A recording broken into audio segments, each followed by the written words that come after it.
Welcome to part 3 of the series of case study of the trader that we will call Russ. You may wonder why this is part 3, and if you happen to go out of the room to take a quick drink or something after part 1 and you think you missed part 2, well, you didn't. In standard collegiate progress, when instructors developing a course, we're doing our things a little bit out of sequence. So this is part 3, which is the documentation of the trades and how he documents the trades, etc. So for the execution documentation of trades, this is one of the more important parts he considers of trading. We will start with his Russ's actionable trade plan, and then go through some examples of the documentation when he enters his trades, the documentation when he exits his trades, and additional polishing up he needs to do for later review. Then how he handles the trade grade. It's a little bit different than most people are taught, but Russ is trying to customize it to his personality, etc.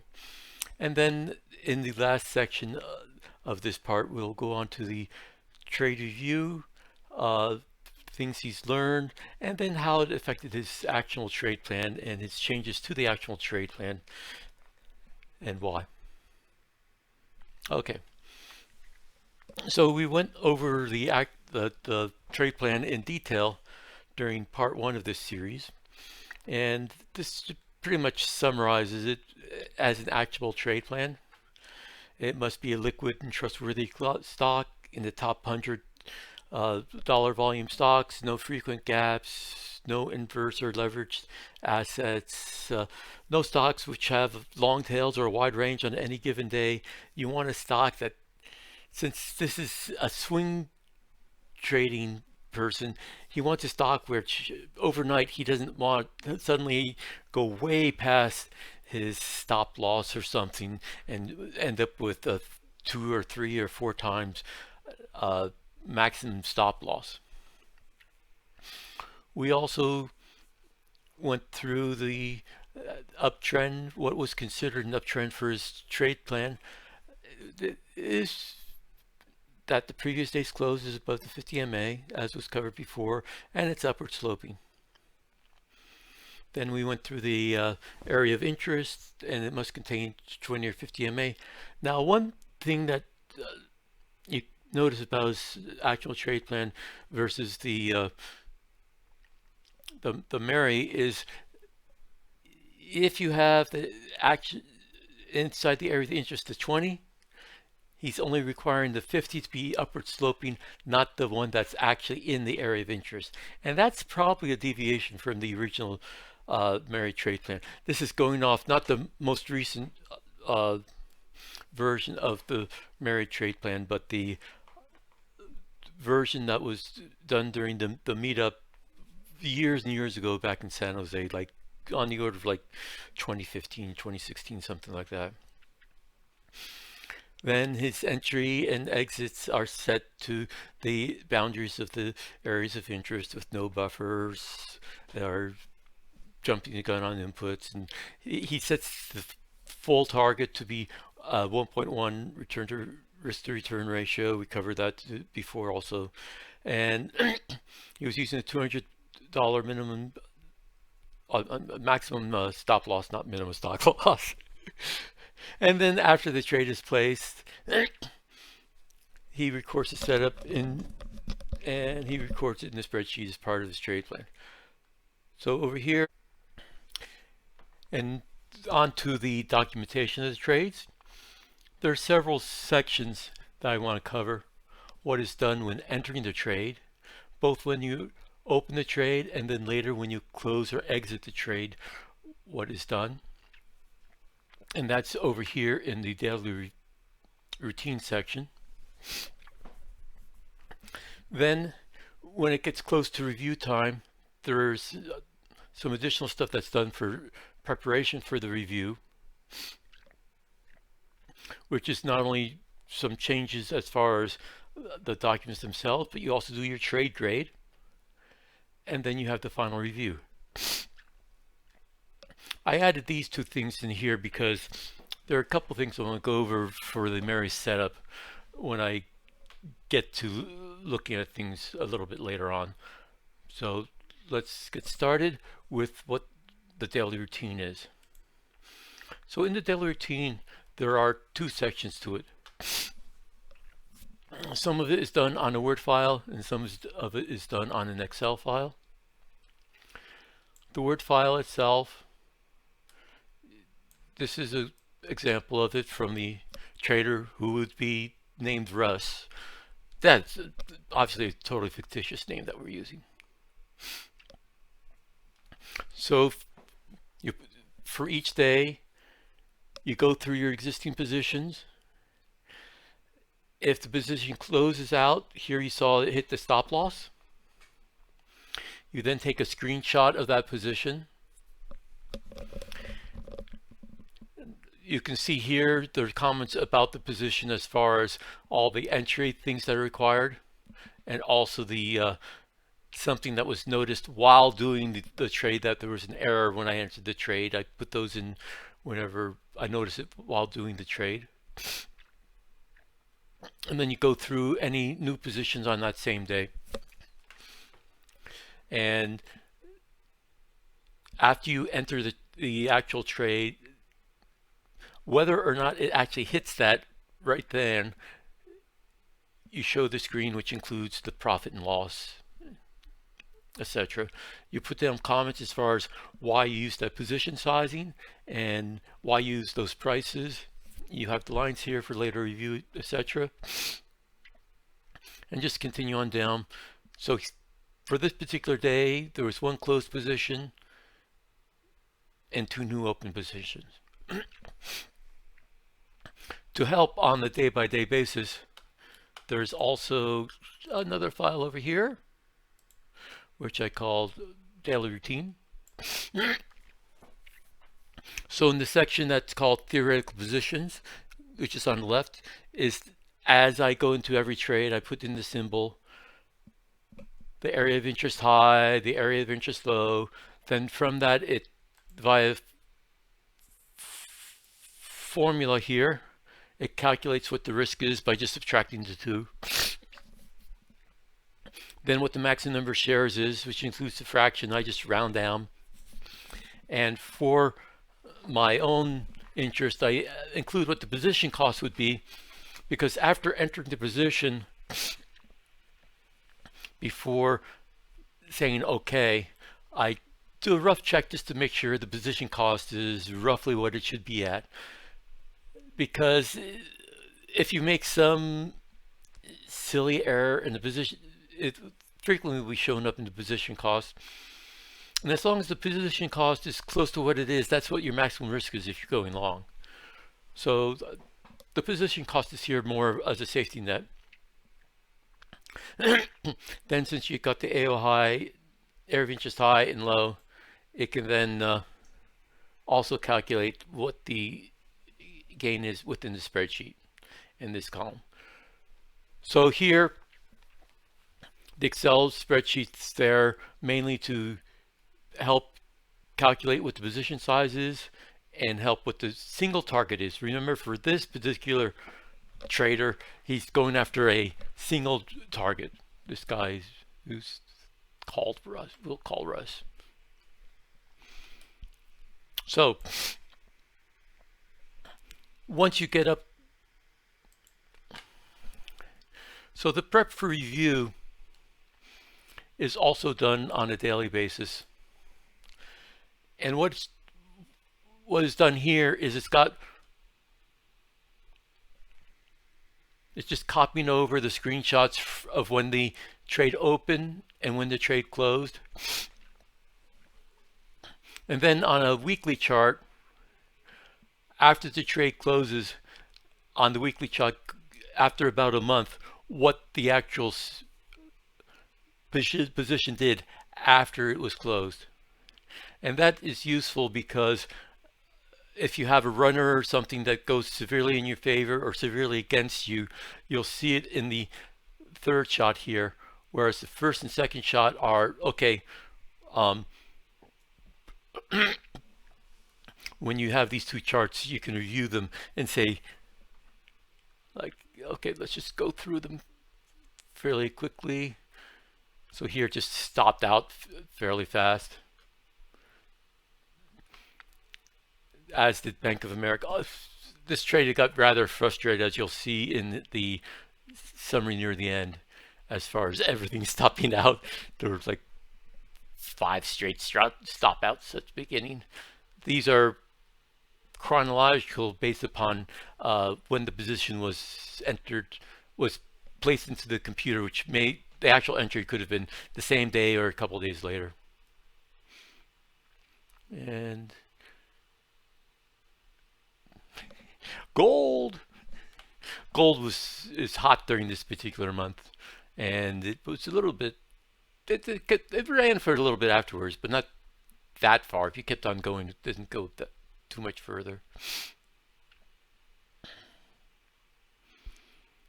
Then Pepsi, and this shows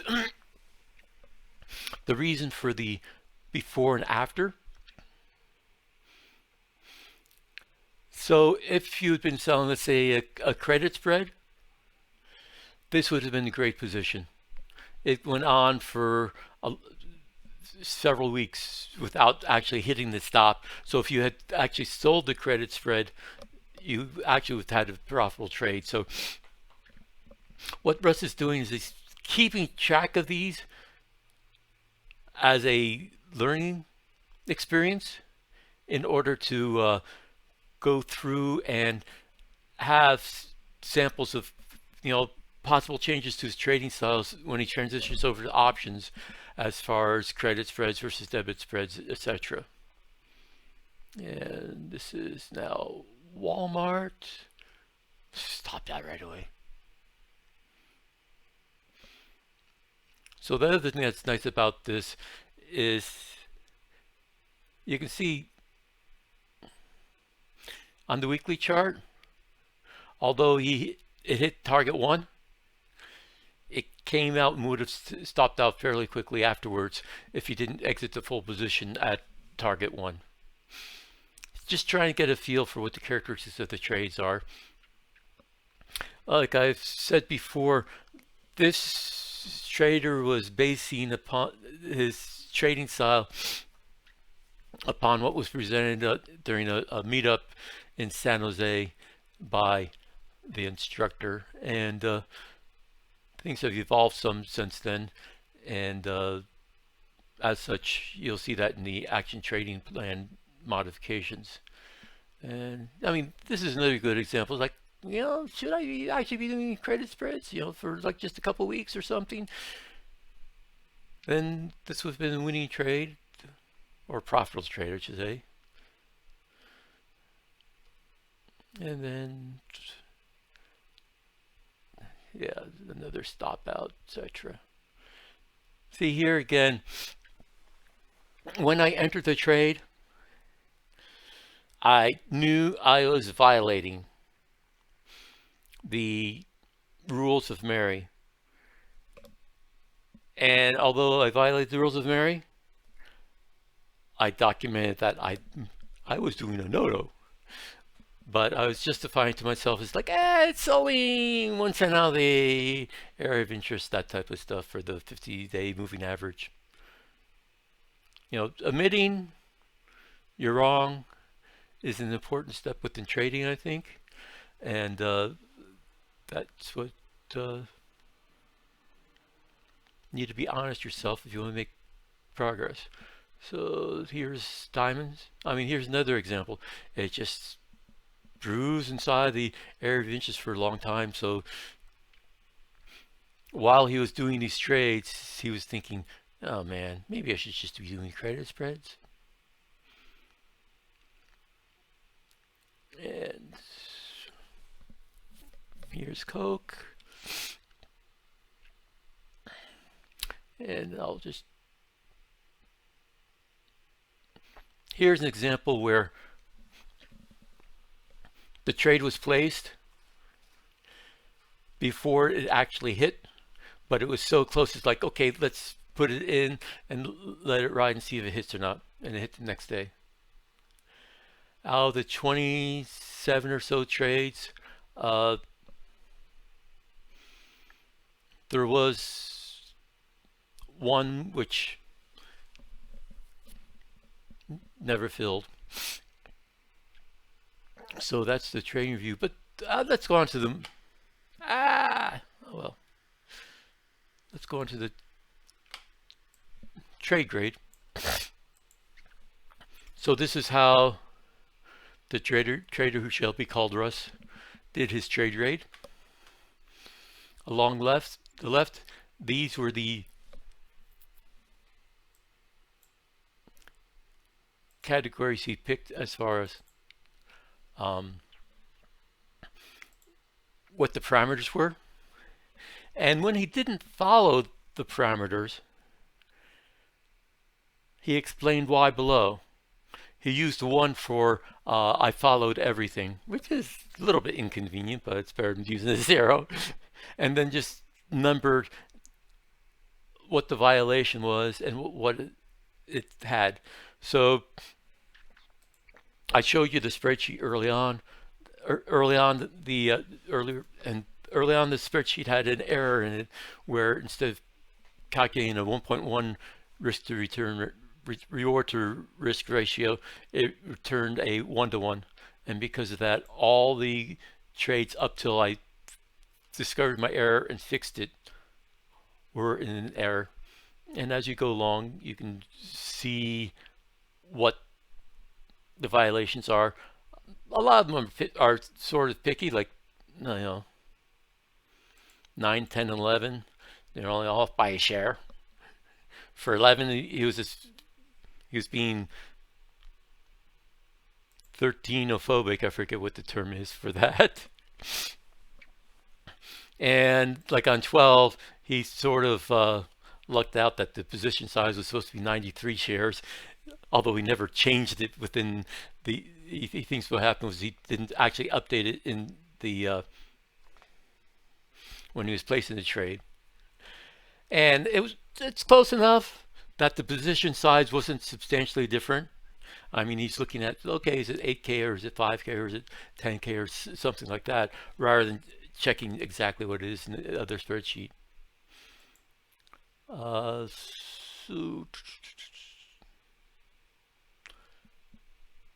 So this was the trade grade. Started out, it's improving some, but it has occasional errors in it. These double errors here, these are actually like one error instead of two errors, because what happens is, since he used the wrong number of shares, it then results in the stop loss being the wrong size. So having two here instead of two different spots here instead of one, or different, maybe a little bit redundant. However, sometimes the stop loss is incorrect because he just plain old entered the stop loss incorrectly, like here, etc. There are probably a couple of small inconsistencies here, but that's didn't examine it too closely, but it just shows the general progression of the trade grade and holds himself accountable to following the trade plan and trying to keep the numbers of violations from it down to a small amount. So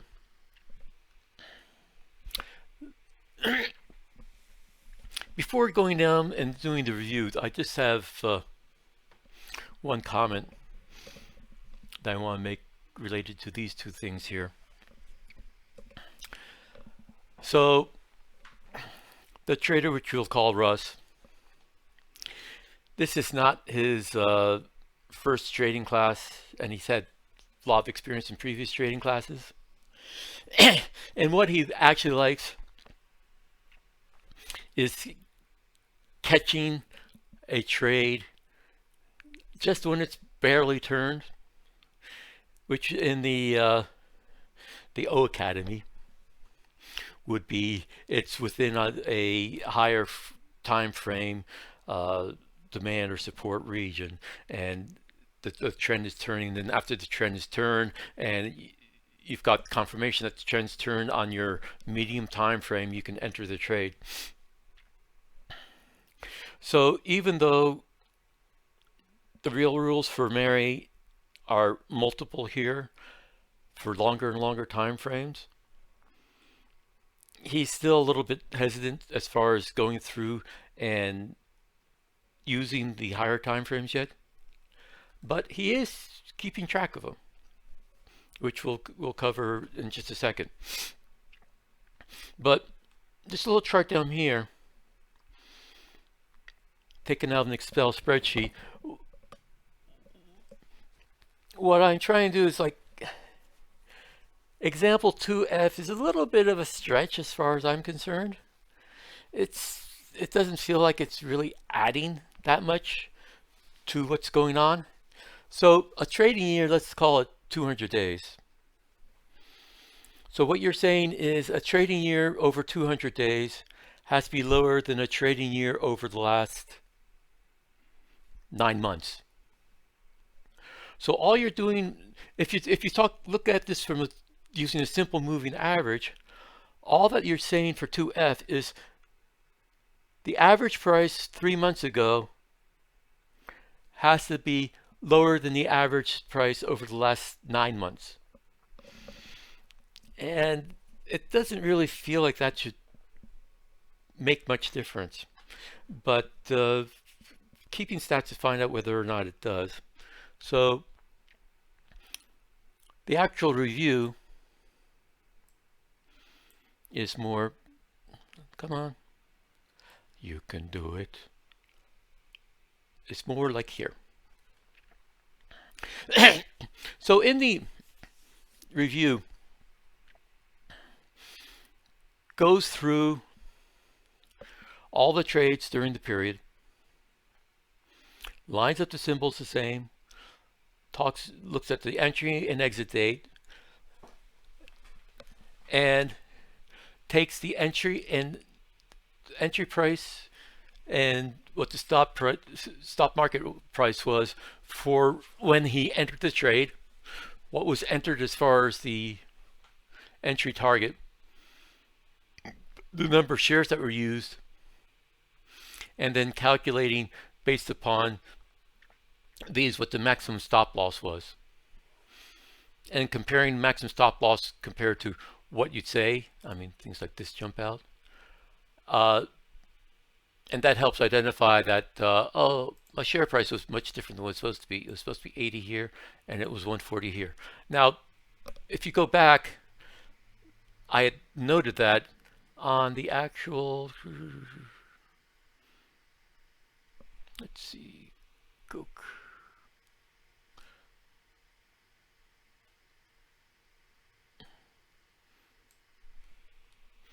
So I had actually known that earlier on. I noticed that when I was closing the trade. But this is to find out anything that was in violation of what I would expect. So I compare the share column here with the share column here to make sure I position size right. I take the entry and stop price and I compare it to the AOI high and low. And there were some very small, a couple of cases where it was wrong, as you noticed before. Then I list the exit price, cumulative profit loss, and all the seasonality stuff was kind of new compared to what Russ had seen before. Seasonality had been mentioned, that type of stuff, but the actual mechanics and that type of stuff hadn't really taken hold until more recent than when these trades were started, which was like last November, when the present course was not quite there yet. So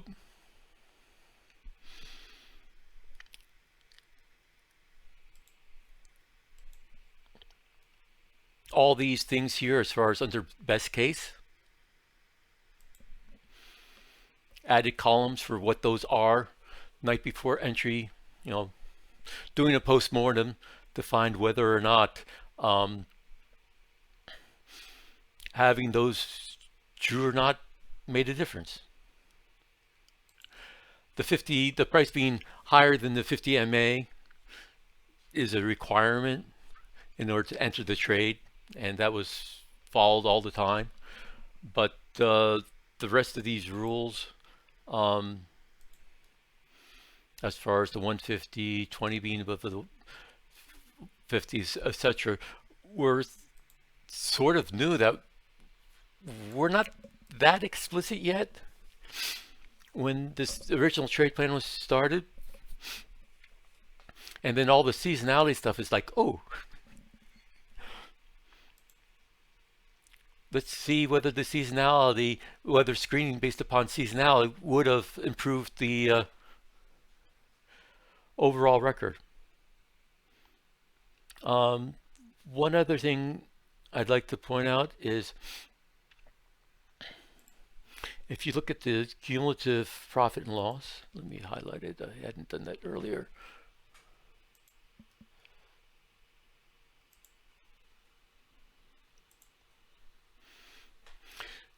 Early on, the losses far exceeded the number of winning trades. And as such, by the time he was getting down into like this region or even down in here, some statements of Bashir that was also from the academy that must not be named, where it was, okay,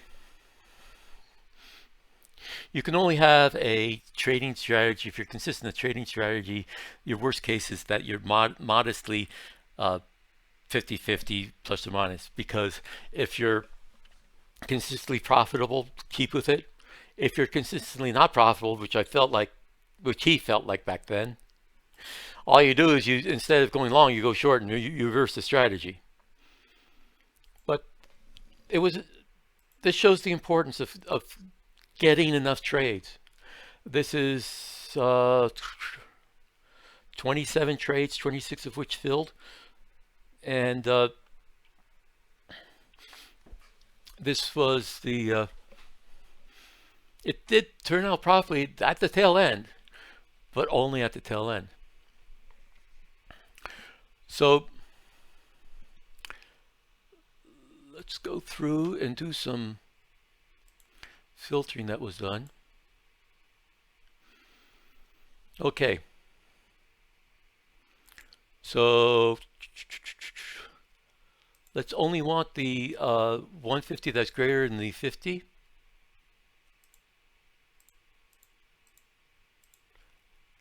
Actually, the zeros, they were all losing trades.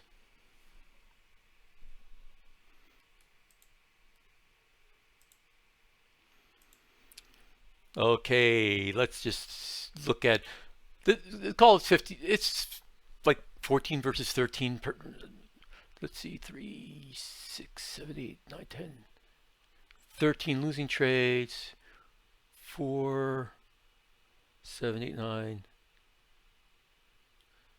13 winning trades. But a lot of these trades, as was stated in the first part, Russ would just log on once per day, and if it was actually in the zone, take the trade as if, and position size as if it's at the top of, as if it was an E1 entry. And what that results in is, even though it's a 1.1 to 1, which would just barely be profitable here, there's like a 2R profit here, and of that 2R profit, most of it is because, you know, entering trade, going on once per day and just entering the trade when you're there. And when you're there, it's like, okay, it's already in this thing and it's position size based upon an E1 entry. And that results in a much larger than the one-to-one uh, reward to risk ratio, and that helped boost the profits here, as was mentioned during part one of the series. So we can also sort based upon, okay, let's say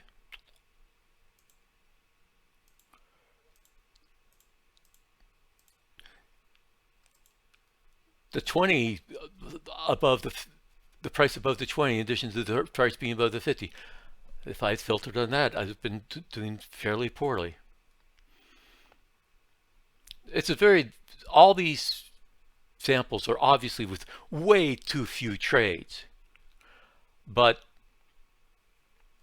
it's interesting to look at. Like the 50 larger than the 150, this almost borders on having enough trades to have something meaningful. So let's look at that.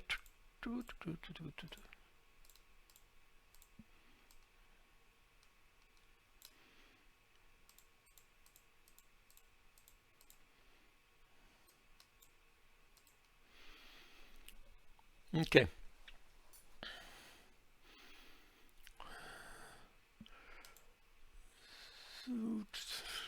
As you can see, it's 3, 6, 9 losing trades, 3, 6, 9 winning trades. That by itself didn't help out at all. And then if you only pick the trades that were, the only trade that was green all the way across was a losing trade, etc. But those numbers are way too small to be meaningful. So requiring the 50 to be higher than the, whether it's 150 or 200 makes a little difference, most likely, but adding in both of the, adding in the,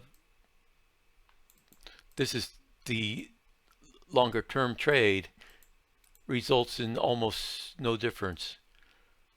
So based also on the new lessons within the trading plan, I mean within the lessons on Mary,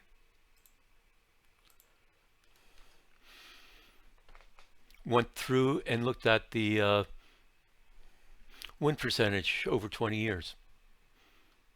Well, this was the 50 greater than 150. It results in fewer trades, but it doesn't really improve the performance yet. And this was on the order of 20 trades, probably. It's 5, 10, yeah, on the order of 20 trades. So this is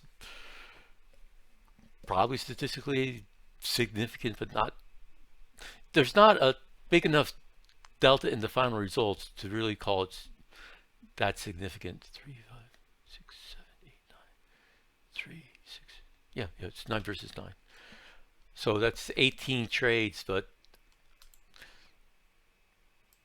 until it gets a lot more trades and see whether or not it has that severe improvement slash bias to it. Also added on after the fact was the looking at the performance over 20 years. So for here, there's been very limited, there's like 2 different databases I went through and looked at the December and January expectations as far as like a monthly basis to see whether or not it helped. I could only find data on like 2/3 of them or so, and none of them were really that overwhelmingly positive.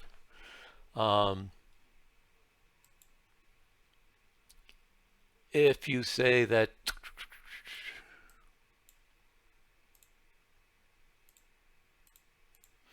say greater than 60% win rate, oh, let's go with the highest possible first. 70% win rate for December. This was all, so let me go back, show you what the time frame was. all the entry dates and exit dates were December and or January. So if you looked at the highest win rate percentage, it was 1 and 1. If you look at December, you add in the next one, and you get a losing trade, and this was entered on the 5th, and it was an overnight trade. And then if you slowly increase it a little bit further, it's like, okay, 4 losing trades, 3 winning trades. So, and then let's do the, well, so overall, when the percent, there's 2 takeaways from here.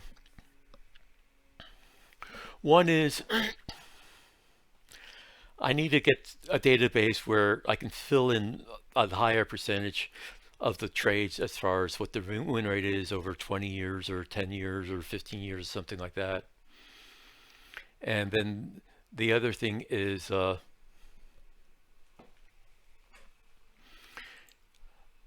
you probably need to get way up there, 60, 70, whatever percent, which very few of these, we only exceeded 60%, a small percentage of the, kind of got 60% of modest number of them, but above that, not. So let's look at rate of returns.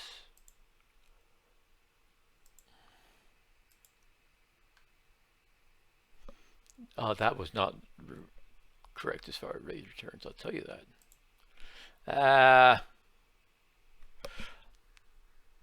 Coke did not have a 96% average rate of returns. Let's just set that to 0 for now. Sorry for the error in my spreadsheet. I mean, if you go down here and look at the highest rate of returns,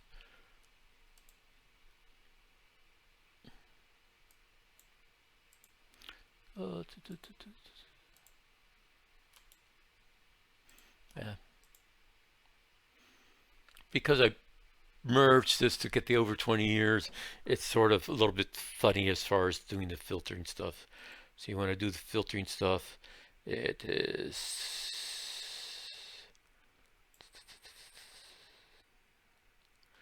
so yeah. It takes the very first column. I'm not sure how to get the other columns. Now let me undo the merchant center and turn filtering off, turn filtering on. Okay, so if we go to over 2% for the win rate for December, which is the one month that we're interested in,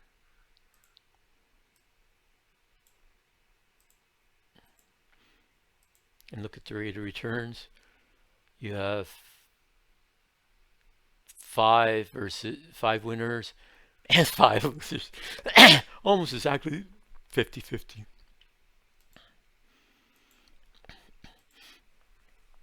So going forward, I need to get a better source as far as what the win rates are and do more trades.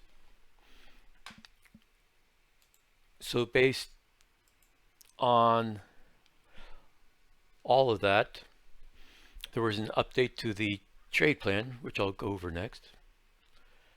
So the trade plan is now a 2-part trade plan. I have the evolution of the Mary Long trade plan and a secondary trade plan, which I'll go over, and you can read it if you want. But so on the actual trade plan, the revision is basically, instead of having the highest dollar volume stocks, I'll be switching over to, or I'm sorry, Russ will be switching over for his trading to looking at stocks that have a minimum open interest. So the open interest is a minimum of 10,000. And originally he had a volume restriction on it also, and took it off because it was sort of unclear. It's like, well, is it today's volume? So if you do the screen early in the day, you'll get few stocks, and then if you do it later in the day, the option value is higher, and then you'll get less stocks, or what's going on there. Then average daily volume greater than 500,000 per swing. Whether that's for the shares, given that you asking for the open interest, there's probably not going to be that many that don't meet the average daily volume, but put it anyway to have some sort of liquidity on a day-by-day basis. And then close price higher than 20, just because options, when you get to the lower price stuff, they tend to have really bad spreads from a percentage basis. And then once again, the three requirements from before as far as frequent gaps, not an inverse or leveraged asset, and no long tail days, that type of stuff. The rest of the rules are pretty much the same. Recording in the spreadsheet, going to change it up to keep on course with, or follow a little bit better what the present Mary setup is with the seasonality and fundamental info. Using the fundamentals based upon Stockopedia that we're presently using, and then for the seasonality, not sure what going to do there, but just generally need to get a source of seasonality that's available for all stocks, which don't presently have access to. I fiddle around with programming, so I probably can do a little bit as far as the seasonality stuff before the next review period, and I may have to retroactively go back for some of the spreadsheet stuff. But in addition to the evolution of his present trading style, he's bringing in a second trading style, which is basically to better follow the material that's being presented within the course material at the trading tactics site. He's creating an actual trade plan as far as being a student. Right now it's very amorphous, and it should solidify a lot during the actual set of trading, but right now it just feels like he's missing out on a lot of the possible learning in the course, and he's just going to go ahead and follow the course, take the suggestions and suggested trades, try to act as if this is the first time he's trading and this is the thing he's going to be doing, and just basically document the choices he's taking, whether it's an E1, E2, E3 entry, why it's being taken, etc. And that's about it for this part of the multiple part series of a case study of a trader who we shall call Russ. And thank you for your time, and I hope although I'm doing this from a more an accountability standpoint for my trading, I hope you learned something from it, and that's it for today. Thank you. Bye.